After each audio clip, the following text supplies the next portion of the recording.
ito, panalo si Senadora Risa. Panalo si Senadora Risa doon sa reklamo niya, ah, doon sa alias Rene. Yung alias Rene na yon, alias Rene, inaakusahan niya si Senadora Risa na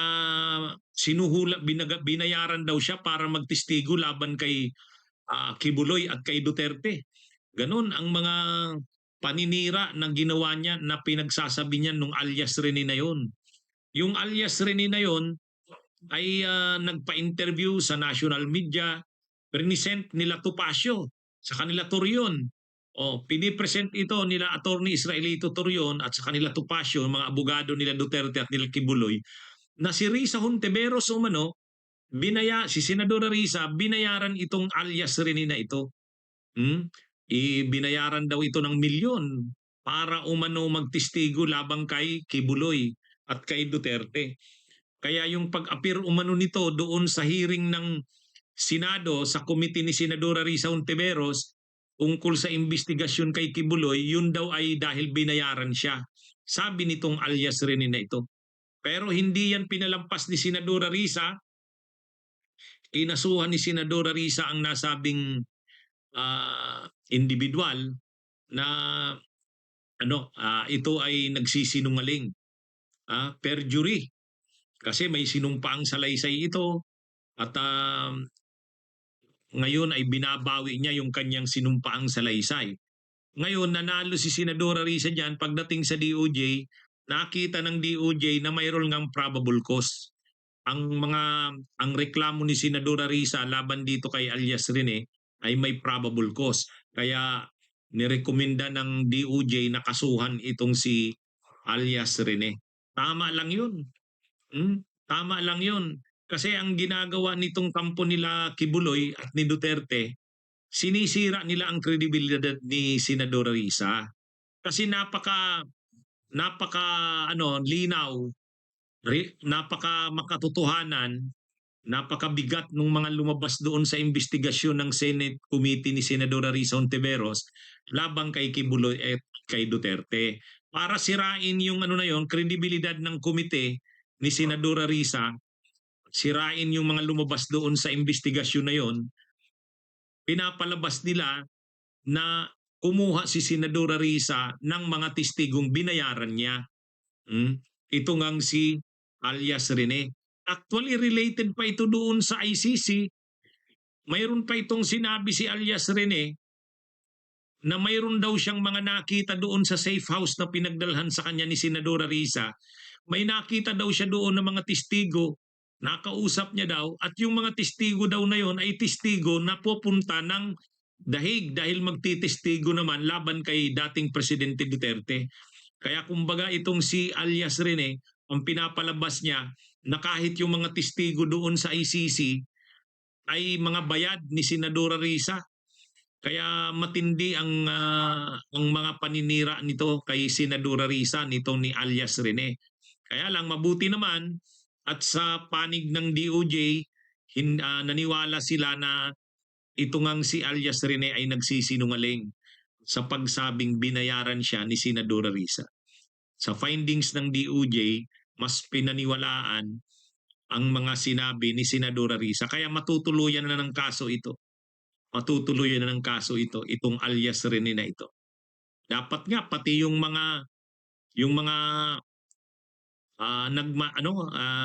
kumilos para ito'y bumaliktad sa kanyang mga itong mga pinagsasabi na ito ni alias Rene.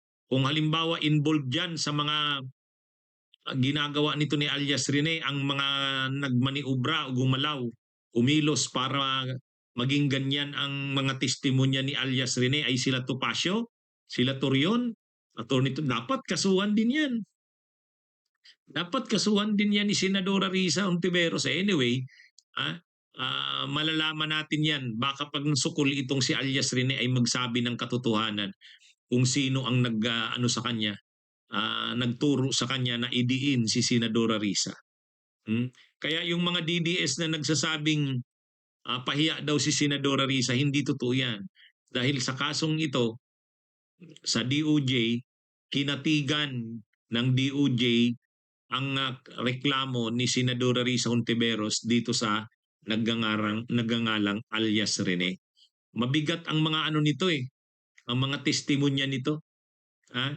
Ang sinasabi niya, binayaran siya. Samantalang ang totoo, ayon sa records, ito yung unang kumunta kay Senadora Risa Hontiveros. Mayroong mga proof ng mga emails nito. Present na yan ni Senadora Risa Hontiveros sa press conference Unang kumontak itong alias Rene na ito sa tanggapan ni Senadora Risa. May mga email siya. Nabasa natin yan kasi present ni Senadora Risa yan sa kanyang press con.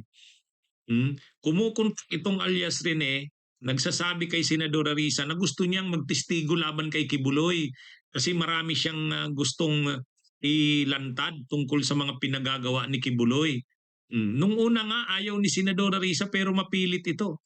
At saka sinabi niya talaga na totoo daw ang kanyang mga sasabihin. Ngayon, tinanggap naman ni Senadora Risa yon. Mayroong yan sa email, yung mga email niya sa opisina ni Senadora Risa. Tapos ngayon, biglang bumaliktad. Ang pinalalabas niya, pinilit lang siya at binayaran. Malamang kinausap ito ng mga abogado ni Kibuloy, itong si Rene. Binayaran siguro ng malaking pera. Kaya lang buti na lang si Senadora Risa hindi pinalampas yun. Kinasuhan niya rin ito sa DOJ at ngayon nanalo si Senadora Risa Hontiveros. Kaya sana maparusahan itong alias rin na ito. Pag nasukol ito, sana isabi niya kung sino yung mga nasa likod ng mga ginagawa niyang yan. Yan, para maparusahan din. Kung mga abogado yan, maparusahan, madisbar. Ito mga kabunyog mga kabayan. Bunyog, bunyog, halikan na kasama ka. Bunyog, kapag buklod ay may pag-asa. Luzon, Visayas, Mindanao, isa ang pananaw. Sa bagong Pilipinas ang bunyog isisigaw.